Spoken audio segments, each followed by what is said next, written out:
하나님 말씀 보겠습니다. 신명기 오늘은 25장 말씀 10절까지 보도록 하겠습니다. 신명기 25장 1절로 10절입니다. 신명기 25장 1절로 10절 299페이지 구약성경 300페이지 걸쳐 있는 말씀 신명기 25장 1절로 10절 제가 봉독하겠습니다. 사람들 사이에 시비가 생겨 재판을 정하면 재판장은 그들을 재판하여 의인은 의롭다 하고 악인은 정죄할 것이며 악인에게 태형이 합당하면 재판장은 그를 엎드리게 하고 그 앞에서 그의 죄에 따라 수를 맞추어 때리게 하라. 40가지는 때리려니와 그것을 넘기지는 못할지니 만일 그것을 넘겨 매를 지나치게 때리면 내가 내 형제를 경히 여기는 것이 될까 하노라. 곡식 또는 소에게 망을 씌우지 말지니라. 형제들이 함께 사는데 그중 하나가 죽고 아들이 없거든 그 죽은 자의 아내는 나가서 타인에게 시집가지 말 것이요 그의 남편의 형제가 그에게로 들어가서 그를 맞이하여 아내로 삼아 그의 남편의 형제 된 의무를 그에게 다 행할 것이요 그 여인이 낳은 첫 아들이 그 죽은 형제 이름을 잊게 하여 그 이름이 이스라엘 중에서 끊어지지 않게 할 것이니라. 그러나 그 사람이 만일 그 형제의 아내 맞이하기를 즐겨하지 아니하면 그 형제의 아내는 그 성문으로 장로들에게로 나아가서 말하기를 내 남편의 형제가 그의 형제 이름을 이스라엘 중에 잊기를 싫어하여 남편의 형제 된 의무를 내게 행하지 아니하나이다 할 것이요 그 성읍 장로들은 그를 불러다가 말할 것이며 그가 이미 정한 뜻대로 말하기를 내가 그 여자를 맞이하기를 즐겨하지 아니하노라 하면 그의 형제의 아내가 장로들 앞에서 그에게 나아가서 그의 발에서 신을 벗기고 그의 얼굴에 침을 뱉으며 이르기를 그의 형제의 집을 세우기를 즐겨 아니하는 자에게는 이같이 할 것이라 하고 이스라엘 중에서 그의 이름을 신 벗김 받은 자의 집이라 부를 것이니라. 아멘. 네, 신명기 법전을 계속해서 보고 있는데 오늘은 하나님의 자비하신 하나님 제목으로 한번 말씀을 살펴보도록 하겠습니다. 자, 우리 이제 신명기 말씀을 보고 있는데 계속 새벽에 열심히 나오시는 분들이시니까 신명기가 복잡하게 돼 있고 사실 나중에 신명기 뭐 있었지 하고 생각하면 늘 들었던 말씀, 항상 듣는 말씀이 그래서 중요해요. 신명기 하면 뭐가 떠오르느냐면 예수님께서 40일 동안 금식하신 다음에 사탄이 덤겼는데 그때 예수님께서 사탄을 물리치신 것이 물론 기도해야 되지만 말씀이었어요. 그래서 그 예수님께서 사탄을 물리치시는 말씀이 전부 신명기 말씀이에요. 그것만 기억나요. 신명기 하면은. 그러나 이제 신명기 우리가 쭉 보니까 그래도 새벽에 안 본 분들하고는 조금 달라야 할 테니까 신명기 전체를 다시 한번 약간만 요약하면 신명기 5장은 10계명 나와요. 10계명. 신명기 5장 10계명. 그 다음에 10장에도 10계명이 한 번 더 나와요. 10계명이 두 번 나오는 이유는 시내산에 올라갔을 때 모세가 처음 10계명 받은 돌판을 10계명 적은 돌판을 받았는데 이스라엘 백성들이 금송아지로 춤추고 뛰어노는 거 보고 깨뜨렸지 않습니까? 다시 올라가서 두 번째 돌판을 받았죠. 그거하고 똑같은 구조로 되어 있습니다. 신명기 5장은 10계명, 10장도 10계명. 그런데 이 10계명을 적은 바로 그 다음 장은 10계명 적은 바로 그 다음 장은 들으라 하는 거예요.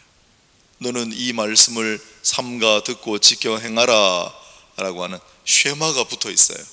그래서 10계명 5장 6장에는 들으라, 10장 10계명 11장도 들으라. 간단하죠? 그 다음에 12장부터 신명기 27장까지 길고 긴 본문이 신명기 법전입니다. 거기 웬만한 내용이 다 들어가 있죠. 12장부터 27장까지 신명기 법전이라고 부르는, 그래서 앞에 시내산 율법, 레위기 율법, 민수기의 광야 율법 전부 정리해 가지고 거기에 있는 거 조금 더 보충하는 것도 있고, 앞에 없는 거 여기도 다시 처음으로 첨가한 것도 있고, 약간 수정된 것도 있고, 그래서 율법의 종합판이 신명기예요. 그래서 신명기 12장부터 27장까지 할 텐데, 오늘 우리 이제 25장 보지 않습니까? 25장 정도부터 보면 벌써 이제 마무리가 나옵니다. 25장, 26장, 27장은 율법의 대마무리. 지금부터 이제 우리가 한 석 장에 걸쳐 신명기 법전, 아니 구약의 율법이라고 부르는, 모세 오경이라고 부르는 것의 율법을 이제 우리가 마무리하는 장면들을 쭉 이제 살피게 될 것입니다. 그렇게 되어 있습니다. 그 다음 율법을 그렇게 하고 나면 28장은 뭐냐면 똑같습니다. 아까 십계명 다음에 들으라 했으니까, 율법을 다 마치고 나면 이 율법을 듣고 지켜 행하는 자는, 간단하게 하면 순종하는 자는 축복을 받을 것이고 불순종하는 자는 저주를 받을 것이다 라는 게 딱 붙어 있습니다. 신명기 28장이 여러분 아마 아시는 내용일 거예요. 네가 들어가도 복을 받고 나와도 복을 받고 하는 구절 있죠.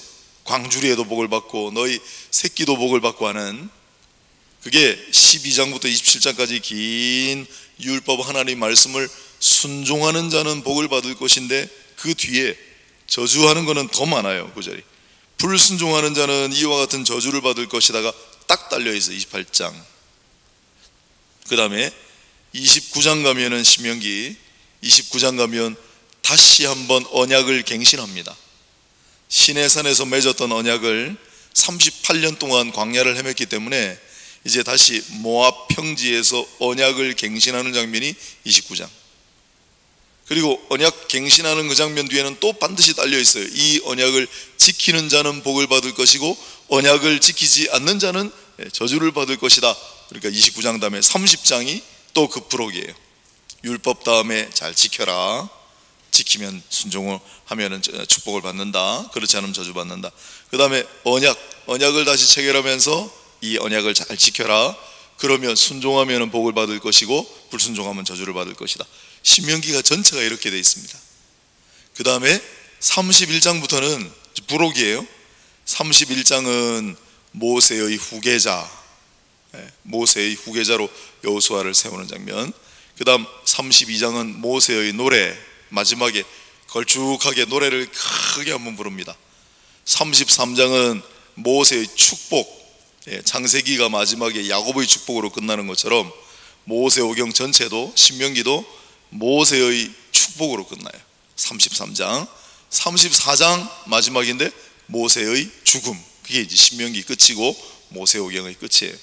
그 이제 막바지를 우리가 이제 앞으로 일주일 동안, 그리고 다음 달에도 한 앞부분 한 중순 정도까지는 그 모세오경의 대단원을 우리가 보게 된다라는 것을 잘 기억하시고, 지금 우리가 뭘 보고 있는가 한번 잘 생각해 보시라고요.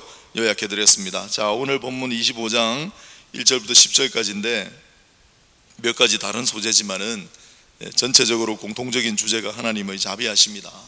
하나님은 그래도 자비하시다. 그런 내용을 한번 살펴보도록 하겠습니다. 25장 1절로 3절까지는 재판하는 거 나옵니다. 재판. 그러니까 앞에 율법들을 12장부터 지금 24장까지 하지 않았습니까? 율법이라고 하는 건 법이니까 이 법을 잘 지키는 자는 복을 받을 것이고 지키지 않는 자는 저주를 받을 것인데, 그러나 일반 사회에서도 처벌을 받아요. 그 이야기를 하고 있어요. 그래서 만약에 이제 사람들 사이에 시비가 생겨 재판을 정하면 의인은 의롭다 하고 악인은 정죄할 것이다. 이것도 중요하지만 우리 이 다음에 하나님 하늘나라 재판정에 가도 의인은 의롭다고 하시고 악인은 정죄하십니다. 그런데 저를 포함하여 여기 계시는 모든 분은 이 다음에 하늘나라 재판장에 딱 서면 막 두근거리겠죠. 야, 내가 이거 죄인이라고 정죄받으면 어떡하나. 여러분, 그런 걱정을 하실 필요가 없습니다. 우리는 하늘나라 재판장에 서면 너는 의인이다 라고 하나님께서 틀림없이 판정하실 겁니다. 그런데 착각하지 말 것은 내가 의롭게 살아서 하나님께서 나를 의롭다고 판정해 주시는 게 절대 아니라는 사실입니다. 오늘 당장 한 달만 해도 우리가 새벽 예배를 드리고 하루를 시작하는 사람들이니까 이 세상 사람들보다는 훨씬 나을 거라고 확신하지만은, 그래도 오늘 한 날 나중에 잠자리에 들어서 잘 청산해 보면 내가 말한 거, 행동한 것 가운데 하나님께 영광되지 않고 사람들의 마음을 아프게 하고 했던 그런 일들이 얼마나 많이 있겠습니까? 그런 거 생각하면 하늘나라 재판정에 서면 우리는 하나님께로부터 의인이다, 그렇게 절대 말 듣지 못할 인생인데, 예수께서 우리를 대신하여 피 흘리시고 우리를 위하여 의를 이루셨기 때문에 우리가 그 예수를 믿으니까 예수님의 의를 보시고 우리를 의롭다고 부르시는 겁니다. 그 내용이 여기 담겨 있는데 중요하죠.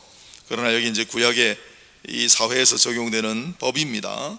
2절 태형이 합당하면 해서 그 뒤에 보면 40대까지만 때리게 돼 있어요. 태형을. 곤장 있잖아요, 곤장. 하나요 하면 찰싹 하는데, 지난번에 한번 보니까 언뜻 몇 년 전인지 그거 한번 실제로 맞아보는 체험 프로그램이 있더군요. 저는 안 맞아봤는데 별로 맞고 싶은 생각은 없어요. 한 대 맞으니까 막 엄청 괴로워하던데요. 옛날에 우리나라에도 태형이 있었죠. 곤장이 있었죠. 거기에 대개 사람들 사는 데는 동서고금을 막론하고 비슷합니다. 그래서 우리도 곤장을 맞는데, 조선시대의 이 태형이 무거운 형이라 곤장 맞고 난 다음에 곤장 독으로 죽은 사람들이 많았습니다. 곤장 독으로 죽은 사람들이 많았습니다. 그리고 그 곤장 독이 올랐을 때 약이 없으니까 그 당시는 곤장 독 오른 사람한테 최고로 좋은 약이 뒷간에 가서 이제 퍼오는 그 약이다라는 걸 들으셨을 거예요. 아무튼 이 곤장이 굉장히 중한 형벌입니다. 그래서 40대까지만. 그런데 훗날 사도 바울의 고백을 따르면 고린도 후서 11장에 나오죠. 웬만하면 내가 말하지 않겠지만은 부득불 내가 말하거니와, 그래서 유대인들의 매를 하나 감한 40대 49대짜리 매를 5번이나 맞았다. 그러고 또 살아남았어요. 바울이 대단한 사람이에요. 그런데 그 당시는 39대까지만 때렸습니다. 왜냐하면 여긴 40까지 때려도 되는데 혹시 초과할까봐 극도로 조심했고, 또 그렇게 된 이유가 그 당시는 이제 채찍 같은 거 끝이 세 가닥 난 것도 좀 있었는데, 그거는 한 번에 3대를 맞는 걸로 생각하면 나중에 13번 때리면 39대가 되는데 한 번 더 때려버리면 42대 되잖아요. 그러니까 조심했다, 그렇게 보통 봅니다. 아무튼 40까지는 때리려니와 그것을 넘기지 말라. 왜 그랬습니까? 벌은 하나님이 주시는 거예요. 사람이 사람을 재판하고 처벌한다고 해서 이 사람을 너무 경히 여기지 말라고. 재판관, 처벌하는 권한은 하나님께서 그들에게 위임하신 것입니다. 하나님께서 벌하시는 것인데, 그러나 너무 과중하게 그의 생명을 박탈한다든지, 물론 사형제도 있습니다만은 하나님이 정한 그 사형제 이외에는 생명을, 건강을, 안전을 위협하는 일들을 가급적이면 자제하라고 하셨어요. 그러니까 하나님의 자비하심이죠. 하나님의 자비하심은 창세기 제일 첫 번째부터 나옵니다. 가인이 아벨을 죽인 다음에 하나님께서 가인을 재판하시는데, 가인의 죄는 실로 막중했습니다마는 마지막에는 가인에게 하나님께서 은혜의 여지를 남겨두십니다. 그래도 네가 나가서 다른 사람들에게 죽임을 당하지는 않게 하겠다. 항상 그래요. 라멕도 그렇고, 항상 하나님은 공의로 심판하시지만은 항상 온정과 자비의 여지를 두신다라는 거, 그래서 자비하시는 하나님이에요. 무조건 다 덮어주시고 무조건 다 오냐오냐 하시고 하시지 않아요.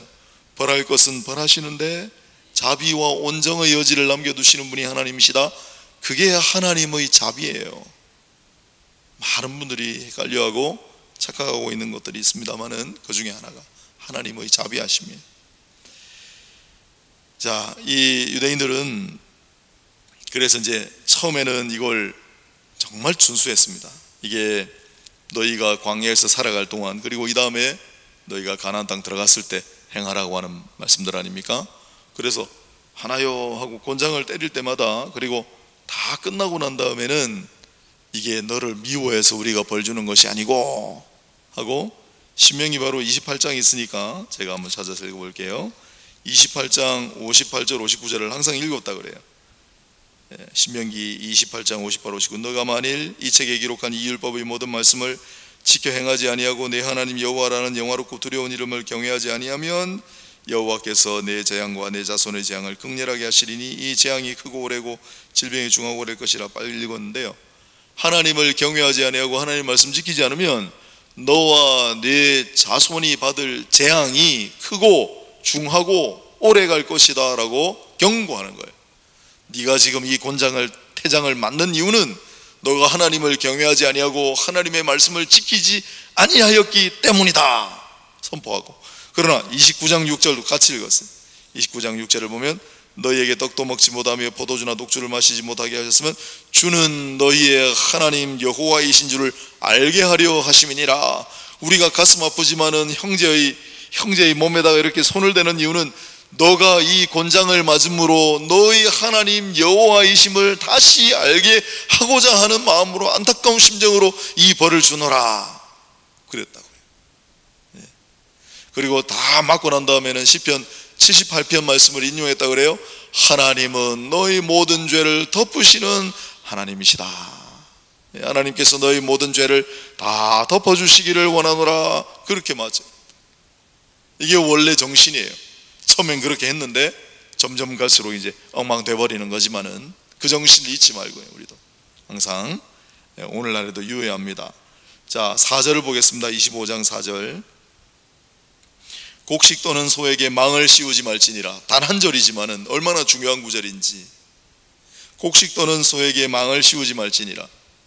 마지막에 곡식을 이제 옛날엔 타작기라든지 탈곡기 이런 게 없었기 때문에 소가 이제 무거운 걸 들고 다니면서 곡식 위를 쭉 끌고 다니면 이제 곡식이 나달이 빠졌다고 그래요.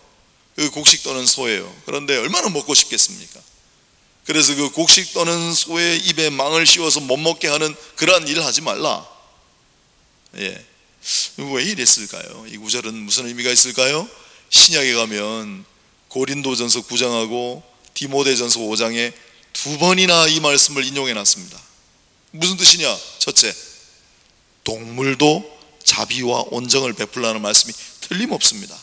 왜냐하면 창세기 앞부분에 노아 홍수 이후에 하나님은 모든 생물들을 대상으로 언약을 체결하셨어요. 우리가 잘 모르고 있는 거죠. 우리 인간하고만 언약을 체결하시는 줄로 알지만은 노아 홍수 이후에 생물들에게도 자비의 언약을 체결하셨어요. 그렇기 때문에 이 율법에는 생물들에 관한 구정들이 계속 나오는 겁니다.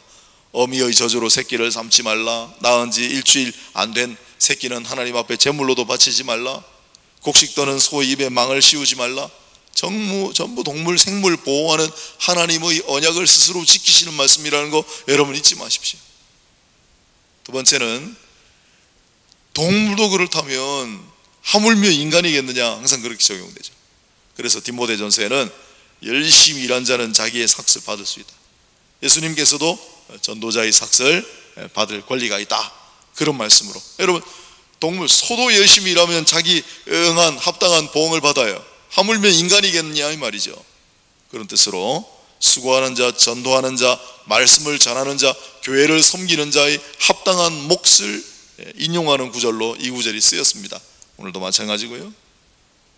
그 다음에 5절 이하에는 형사취수법, 5절부터 10절까지 만일 형님이 형수님하고 계신데 자녀를 두지 않고 형님이 돌아가시면 동생이 그 형수와 함께 결혼해서 다시 그 계보를 이어가는 거예요. 형사취수제예요. 이 형사취수제는 성경 여기만 기록되어 있는 게 아니라 참 놀랍게도 저는 원래 일반 세상 학문에서 먼저 배웠잖아요. 우리나라에 있는 부여, 우리나라 옛날에 고구려도 이 제도가 있었어요. 그리고 어느 날 성경을 보는데 여기 있는 거예요. 야, 이게 어떻게 된 일이냐, 신기하다. 그런데 부여나 고구려보다 이게 훨씬 더 오래된 법이거든요. 그래서 이런 성경의 정신이 온 세상으로 퍼져가지고 우리나라도, 부여나 고구려 같은 나라도 이런 게 들어왔구나, 그렇게 생각하게 됐죠. 그 당시는 여러 가지로 어렵고 번성하기가 힘들기 때문에 요즘 같지 않습니다. 그래서 가문을 잇기가 어렵기 때문에 이런 규정을 특별히 마련한 거죠. 단 형님하고 형수님 사이에 그럼 딸만 있으면 어떡하느냐? 여러분, 딸만 있으면 어떡할까요? 딸만 있으면 다시 결혼할 필요가 없습니다. 딸이 상속받습니다. 그게 민수기에 나오는, 두 번이나 나오는 27장 36장에 슬로브하스의 딸들이라고 하는 놀라운 구절입니다. 딸들도 상속받습니다. 아들이 없으면 딸이 상속받습니다. 그러나 딸까지 없으면 어떡합니까? 아무 자손이 없으면 그때는 할 수 없이 동생이 형수님하고 결혼해서 그 계를 잇는데, 계보를 잇는데, 만일 동생이 그걸 원치 않으면 저는 원치 않습니다 할 수 있어요. 할 수 있어요. 그러나 그는 신벗김 받은 자의 집이다 라고 하는 수치와 모욕을 감수해야 돼요. 왜냐하면 그 계보를 이어야 하는, 그래서 형님의 집을 세운다라고 되어 있거든요. 형님의 집을 세워야 하는 그런 자기 가족상의 의무를 저버린 자라고 하는 끊임없는 이야기를 들어야 했지만 그래도 자유에 맡겼습니다. 이게 형사취수법 계대상속법에 관한 구절이 신명기 25장에 있습니다. 왜 그렇습니까?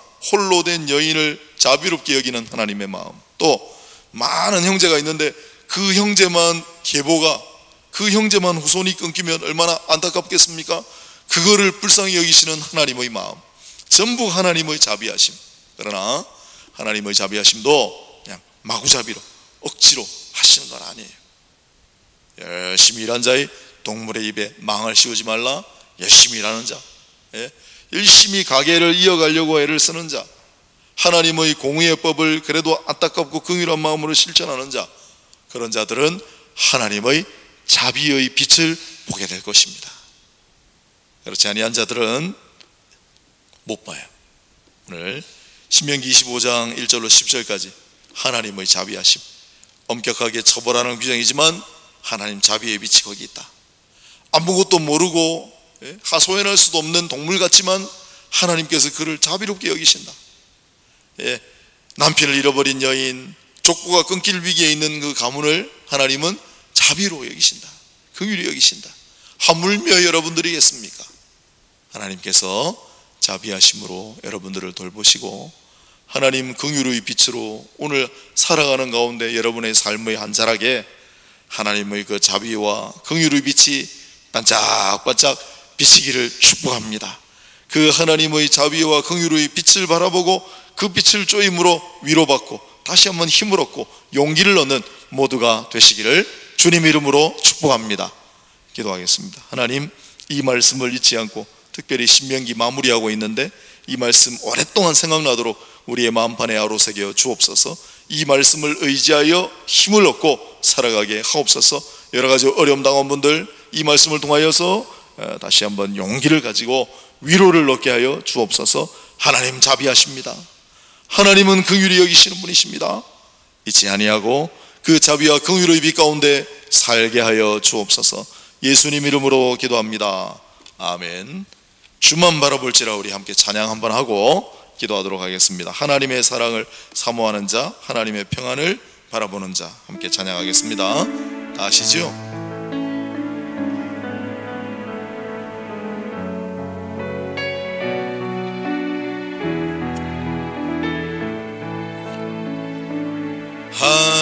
하나님의 사랑을 사모하는 자, 하나님의 평안을 바라보는 자, 너의 모든 곳 창조하신 우리 주님이 너를 얼마나 사랑하시는지. 하나님 우리를 사랑하십니다. 하나님께 찬양과 경배하는 자, 하나님의 선하심을 닮아가는 자, 너의 모든 것 창조하신 우리 주님이 너를 자녀 삼으셨네. 하나님 사랑의 눈, 하나님 사랑의 눈으로 너를 어느 때나 바라보시고, 하나님 인자한 귀로서 언제나 너에게 기울이시니, 어둠의 밝은 빛을 비춰주시고 너의 작은 신음에도 응답하시니, 너는 어느 곳에 있든지 주를 향하고 주만 바라볼지라. 하나님 사랑의 눈으로, 하나님 사랑의 눈으로 너를 어느 때나 바라보시고, 하나님 인자한 귀로서 언제나 너에게 기울이시니, 어둠의 밝은 빛을 비춰주시고 너의 작은 신음에도 응답하시니, 너는 어느 곳에 있든지 주를 향하고 주만 바라볼지라. 주만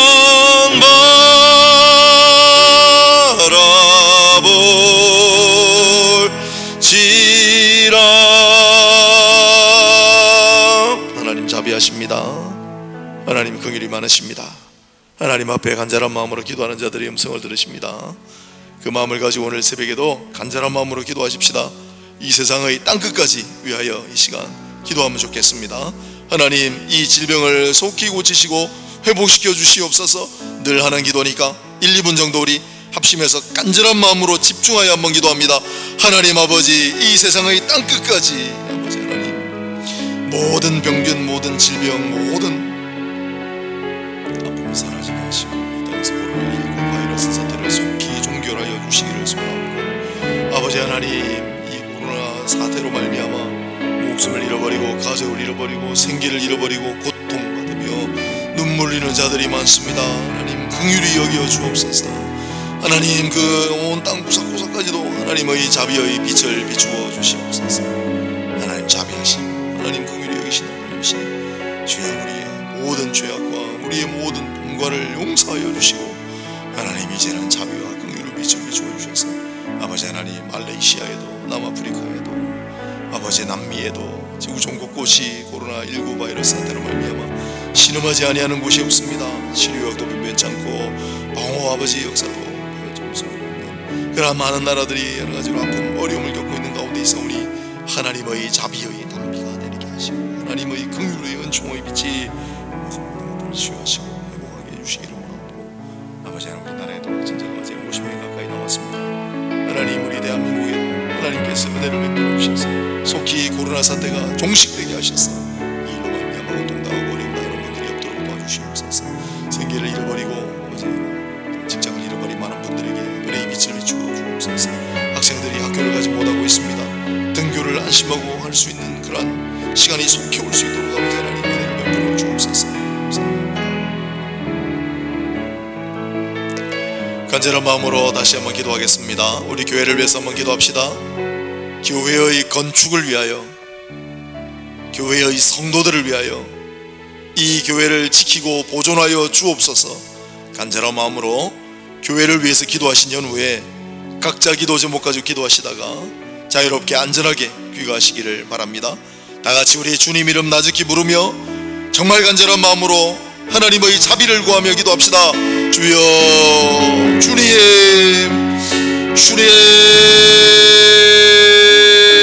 이 새벽에도 주님 앞에 나와 주님의 한없는 자비와 긍휼을 바라는 자들이 사모함으로 간절히 기도합니다. 주님, 우리의 기도를 받아주시옵소서. 주님, 우리의 기도를 들어주시옵소서. 이 예배당을 새롭게 짓게 하시니 감사합니다. 하나님, 그러나 우리는 어찌할 바를 알지 못하고 있을 때가 많이 있사오니 우리 앞에 놓여 있는 많은 걸림돌들을 하나님께서 치워주시고 미리 앞서가셔서 모든 하나님의 역사를 예비하여 주시며 마침내는 아버지의 때가 참에 우리가 하나님의 새로운 교회당 역사를 바라보며 하나님 앞에 찬양, 영광, 감사와 존귀를 올리는 그날이 속히 오게 하여 주시옵소서. 시공사를 좀 시공사를 성령하게 하시고 시공 왕왕 마무리 입당 헌당 예배 이르기까지 하나님의 눈부신 영광만 나타나게 하여 주시옵소서. 많은 세상 사람들이 이 교회 건축을 바라보고 손가락질하는 것이 아니라 하나님께 영광 돌리는 그러한 귀한 건축과정이 되게 하여 주시옵소서. 하나님 아버지, 이 교회는 정말 오고 가는 사람들이 바라볼 때도 하나님의 집이 되게 하시고 거룩하고 영원하신 하나님의 살아계시는 집이 되게 하여 주시고, 아버지 하나님, 이 교회당을 건축함에 있어서 온 교회 성도들이 한 사람도 탈루되지 아니하고 한 사람도 이탈하지 아니하고 아버지 하나님의 집, 이 교회 어머니 같은 교회를 짓는 일에 모두가 전심전력하고 기도하고 동참할 수 있도록 은혜를 베풀어 주옵소서. 아버지 하나님, 교회 앞장서서 일하시는 모든 분들 축복의 통로와 활짝 열리게 하옵소서. 아버지 하나님, 우리 중고등부, 우리 주일학교 모든 아이들 이르기까지 이 교회 건축 일에 참여함으로 말미암아 축복의 통로가 그들의 인생 가운데 활짝 열리게 하여 주시옵소서. 아버지 하나님, 우리 임시거처 광야 교회를 위해 기도합니다. 하나님, 모든 것 차질 없도록 다 바라보고 계실 줄로 믿고 여호와 일의 은혜가 있게 하여 주시옵소서. 아버지 하나님, 아버지 하나님, 모든 비전을 가지고 있지만 새로운 교회를 지어주심으로 말미암아 우리가 새로운 비전을 가지고 기도하고 있나이다. 다음 세대를 잘 양육하는 교회가 되게 하여 주옵소서. 교인들을 훈련시키고 양육 잘할 수 있는 성화시키는 고량이 될 수 있도록 인도하여 주시옵소서. 말씀과 기도 위에 터전 위에 세워지는 굳센 교회가 되게 하여 주옵소서. 아버지 하나님, 환대하는 교회, 섬기는 교회 될 수 있도록 아버지 우리에게 필요한 자원과 인원을 구축시켜 주시고, 아버지 하나님, 이 세상 가운데 빛과 소금 역할을 감당하는 귀한 공동체로 우뚝 설 수 있도록 인도하여 주시옵소서. 그래야 자연스럽게 전도에 이루어지고 선교하는 교회 되게 하여 주옵소서. 이 지역의 중심이 되게 하셔서 정말 세상 사람들이 바라볼 때 정말 존경하고, 정말 세상 사람들이 바라볼 때 인정하고, 세상 사람들이 바라볼 때 마음이 상해지고, 세상 사람들이 바라볼 때도 정말 하나님의 집임을 그렇게 인식할 수 있는 그러한 귀한 교회다. 그러한 귀한 교회도 새롭게 자리매김할 수 있도록 주시옵소서. 아버지 하나님, 부족한 저에게도 은혜를 베풀어 주시고, 하나님 공격자들에게도 귀한 은혜를 베풀어 주시고, 우리 장로님, 목사님들, 모든 중직자, 모든 교인들 위해 하나님 은혜의 빛을 비춰주시옵소서. 영광 주시고 아버지 인간의 강건하게 하셔서 아름다운 교회 되시고 인간이 받겠습니다. 아버지, 우리가 모든 것들을 응원하며 하나님께서 은혜를 베풀어 주셔서 날마다 좋은 넘치는 은혜를 바라볼 수 있는 모든 어르신을 나에게 주시기를 소원합니다. 하나님, 우리는 언제까지나 소망 가운데 살아가시고 어려운